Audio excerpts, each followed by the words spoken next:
Hi, guys. Thanks so much for watching Speaking of Founders Mission. This is actually a new series that we're doing where we're going to be talking to leaders within the tech and other communities. And so today we're kicking off that series with the company Nayya. And today we are talking to Sina Chehrazi, the co-founder and CEO, and Akash Magoon, co-founder and CTO. So thank you guys so much for being here and being the first Founders Mission story. Thanks for having us.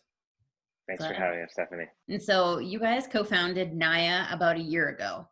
Can you tell me first, what does Nayya mean and what led to this decision to co-found this company? So Nayya means in many sort of South Asian and as languages as well as Arabic, a fresh perspective, renewal, a new approach. And employee benefits is and health insurance and all they're quite old industries.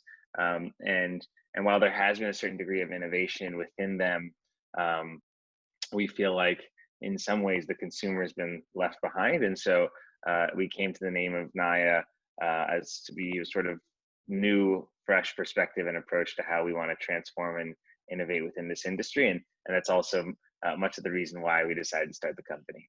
So healthcare really is an area that needs new perspectives and new ways to think about it, because over the last 10 years or 15 years, the high deductible health plan has really risen up, and it can be a great option for people, but it can also be expensive sometimes, especially when you first get into it. And so you have all these voluntary benefits and other benefits that you need to support the full picture and make sure that you're fully covered in the appropriate ways. But whenever people are picking these benefits, a lot of the times you're either in a rush because you're doing it last minute during open enrollment with all of your other workload and life responsibilities, or you're doing it at a pivotal time when your life is changing with a birth, a marriage, a divorce, or perhaps a diagnosis. So how does the Nayya product really help people during these changing points in their life? Sure. So what we've learned is over 50% of Americans are objectively on the wrong health plan, and over 35% of them are actually underinsured. And underinsured, as we define it, is people that can't afford an unexpected medical bill of over $500.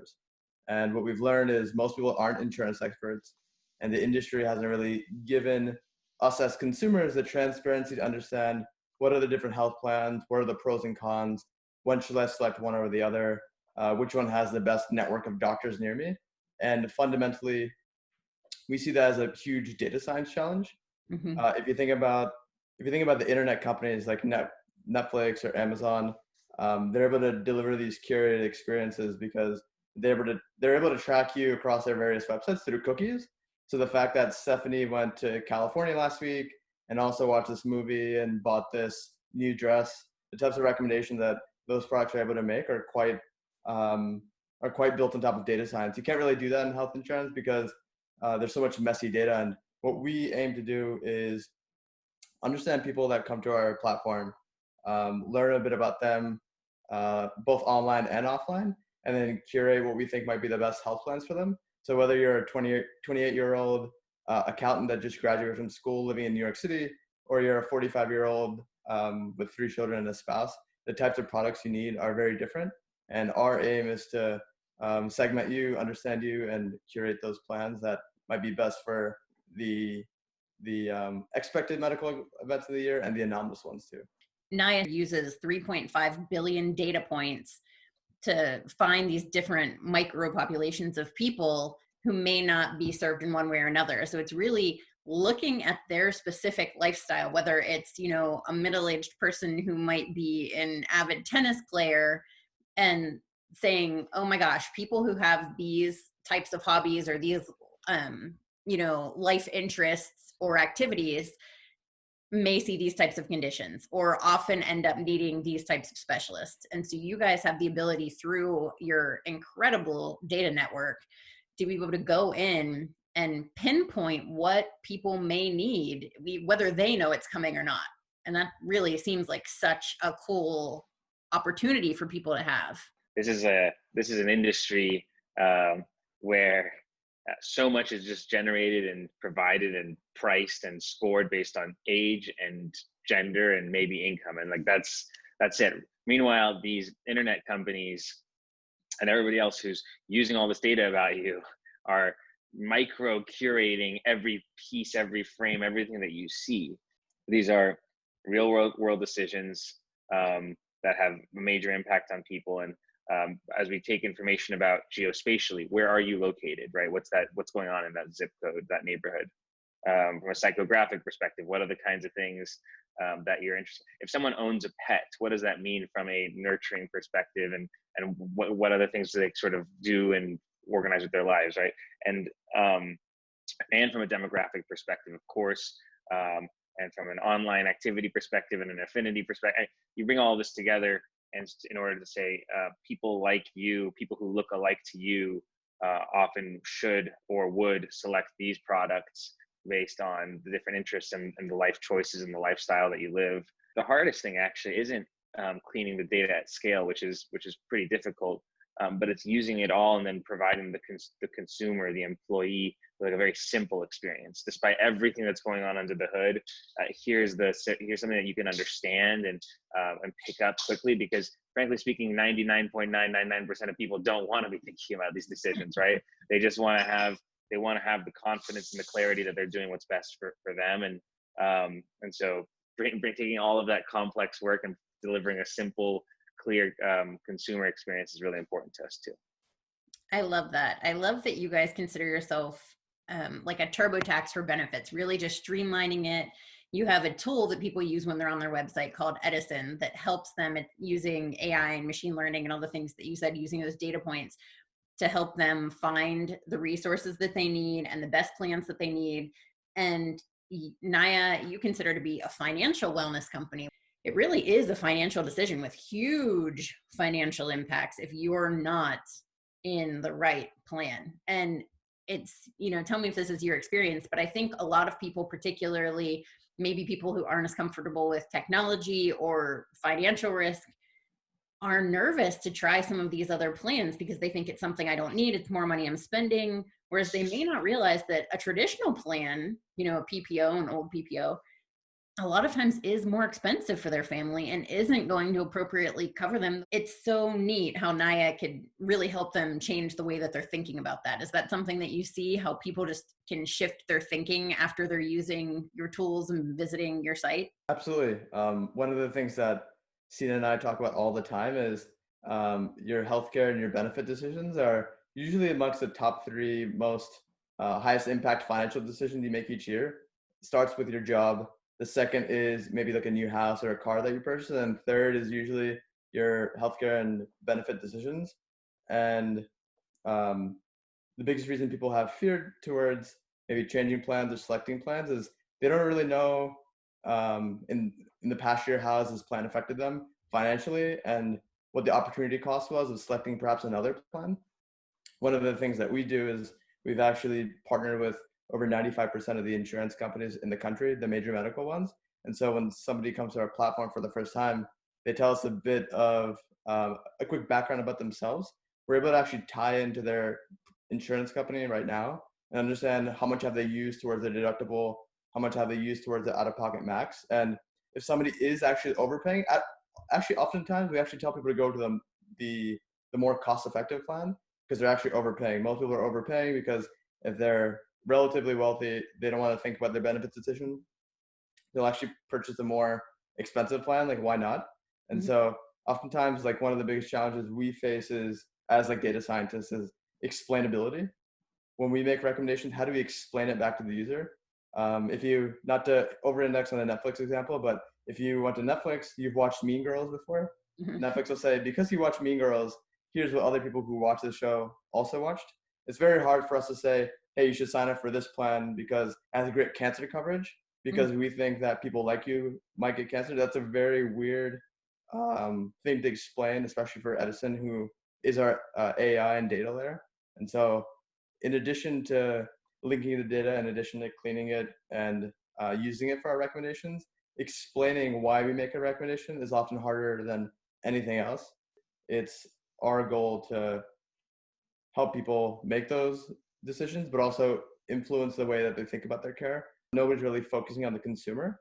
And we believe that if you build great things for the consumer and you give them the transparency they need, everyone else in the the ecosystem wins. That really is a game changer. Another cool thing that you guys do is if you do have a life event or a need for a doctor, and you guys even said, if you wake up and you have a rash one day and you think, okay, gosh, like where am I going to find care? You can go to Nayya and look at resources and put that in, and you guys, your data points find the best doctor with the best rating, who fits their plan, who's most cost effective. Yeah, absolutely. Right. Probably the last moment in which anyone ever wants to deal with the burden of the sort of US health system is when they're having a care episode. But unfortunately for all of us, that's when you have to figure things out. And so we spend a lot of time personalizing experiences at open enrollment, but we also talk about the other 50 weeks of the year. If you wake up with a rash or a pain on January 3rd, everybody's gone.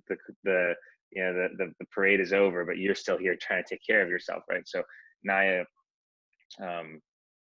spends the hard yards and travels the hard yards to be able to tell you that these are 13 dermatologists within 13 blocks of your home in Manhattan, and from analyzing claims data and sentiment information, here are 3 providers that should likely be affordable and give you the right level of care that in this moment is pretty much all you're thinking about. And so as we say that we're a company that uses data science to personalize the way that people choose, but also use their benefits the rest of the year, we spend a lot of time guiding and curating those care journeys so folks can get the care they need in the most cost-effective way without breaking the bank simultaneously, and can go to the doctor without feeling stressed. I mean, imagine this is like the only industry where you walk in and most of the time you have no idea what the good is or the service that you're getting is going to cost, right? Mm-hmm. That's why, as Akash mentioned, consumer transparency, consumer experiences are so important to us. It really is. And that's funny because I never really thought about that, but you're so right. You don't walk in, it's like you wait in the bill, and then even that's like a fun surprise. Like, how long are they going to take to send this bill? Yeah. And you're like, it's like waiting for them to call the Powerball ticket number. You're like, and you have no idea what it's going to be. It's truly just a pure random guessing game. Like, you go on, you find ratings, you find a doctor you like, but you have no idea, if you're shopping at Gucci or Dollar Tree, you have no idea where that cost is going to be. This is very much the spirit of all the reason why we spend the time and the energy, and our team spends the time and the energy to try to bring a degree of personalization and transparency to folks, because as a consumer, you've now experienced that almost in every other industry. And if sort of financial wellness and also like your health are 2 of the most important things, we think it's time in this one as well. It really is. It's like trying to change healthcare or the way that people think about benefits. It's kind of like trying to move a mountain. You just got to keep going. And it's like, okay, well, if this isn't working, we're going to build a tunnel through the mountain and we're figuring this out, And I think that's so cool. I love that you guys are doing that. So does your Edison tool also really enable people to use all of the benefits within their plan that they might not have any idea that is just built in as a perk? Right. Yeah. It's really about, if you're an employee, right, we don't want you to come and use Nayya just to figure out, oh, here's what the major medical plan is that I should be on, and thank you so much, let me leave. When there's, as you've touched on, with so much else going on, we really focused, and our sort of origins were very much like in major medical and voluntary benefits, but we continued growing into these additional sort of fringe and financial opportunities, because obviously the nexus between employees' wealth and their health is like always coming together, it seems like, as time goes on. And so we spend a lot of time investing in that capability too. Traditionally, all of these decisions are, as an employee at a company, are made in a vacuum. So you'll go to one platform to decide what medical plan you want to sign up with, and you go to another platform to decide your voluntary benefits and maybe your dental plan. And then 2 weeks later, you'll get an email learning about your 401k and what contributions being made and how much is the annual limit that you can have and how much your employer is going to pay. And it's very, very hard to, obviously as a consumer, you have a finite budget in terms of saving for retirement, saving for benefits, and making those decisions 2 weeks later in different places is truly, really difficult. And so Edison, the goal of it is to really show, okay, if you're going to contribute 4% of your paycheck towards an HSA account, and then you're going to dip down the 401k contribution to 2% of your paycheck versus 3%. How does that impact you? You can't do that in the traditional paradigm, and that's why we want to bring it all into one place. As Sina mentioned, we started very much with the medical and the healthcare focus, but as we learn about how medical and these decisions are very much of a huge financial choice, we have to figure out how to link them with everything else, and that's one of the biggest priorities of the year for us. That is such a great point, because you do make these decisions, and then it's actually challenging too. I think one of the cool things about your company is that you pull the claims data from previous years from all of these different plans. And because sometimes it's challenging when you have two spouses who may be on different plans, and you might be looking at their plan, and even when you understand it, you're like, oh my gosh, like, I don't know, these open enrollments aren't lining up.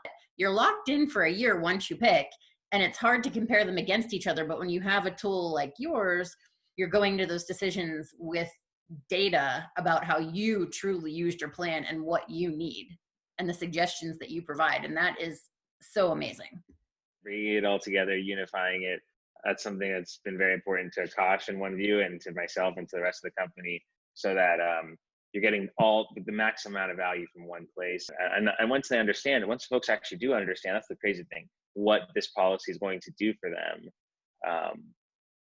That's a turning point. And we believe every insurance carrier and every broker, everybody should care about that, because the products are important. It's just the delivery, it's the communication that's it's the customer experience that's been lacking. It is. I think so many people look at benefits, and probably because they used to have to look at paper benefits all the time. They look at benefits or think about it, and they're just like, oh my gosh, I don't know any of this. I can't figure this out. This is impossible. It's like me trying to do Calc 2. Like, that's just not going to happen.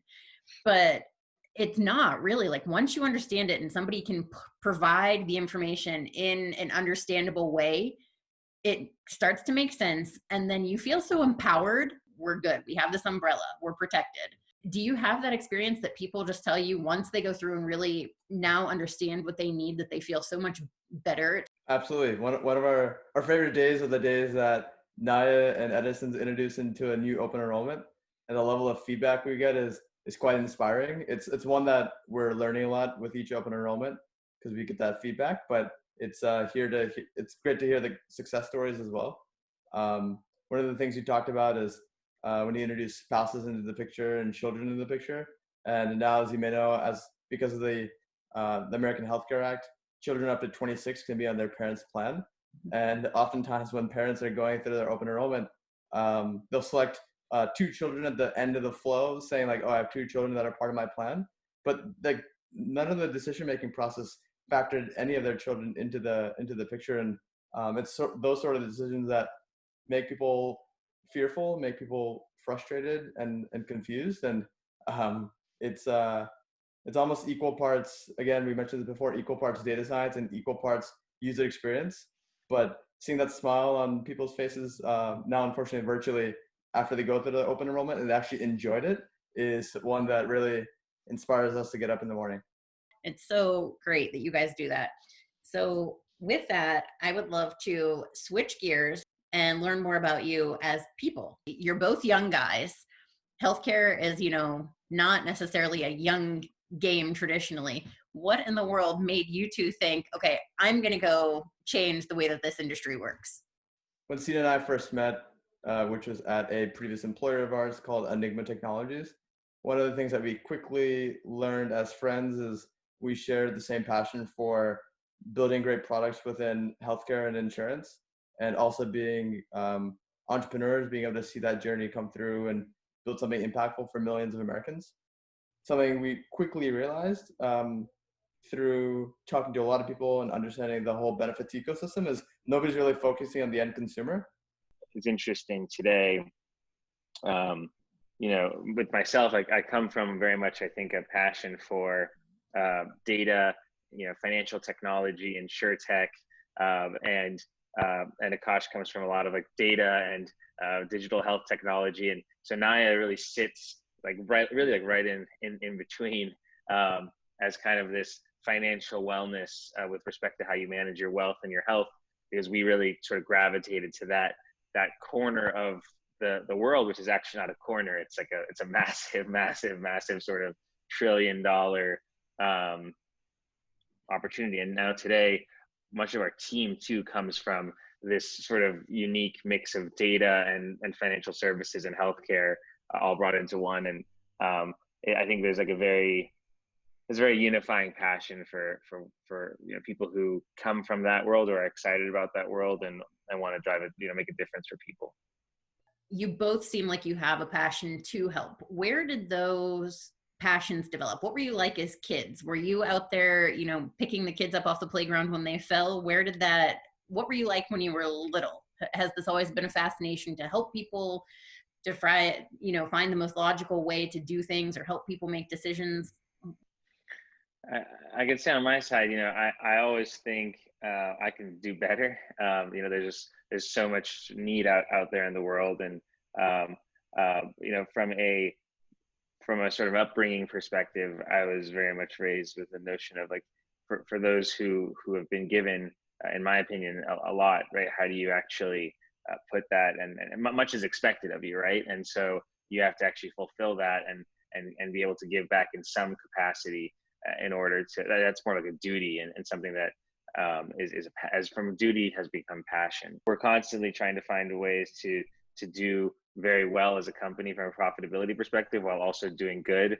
And that's very much part of our brand. I grew up, I feel, always very curious, and also surrounded by a family of really businesses, like small business owners, and seeing how different things impact even like a small community is something that's pretty eye-opening as a kid.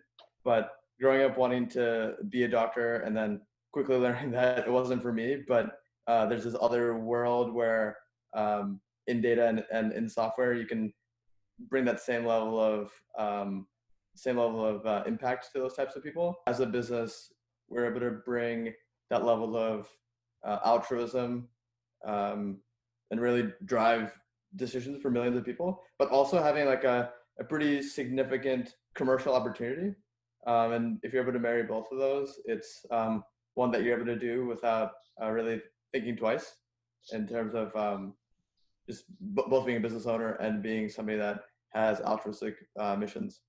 Whenever you guys were talking about this, I'm just imagining you guys, you're out at dinner somewhere, you're talking about this, you're probably talking about it a lot.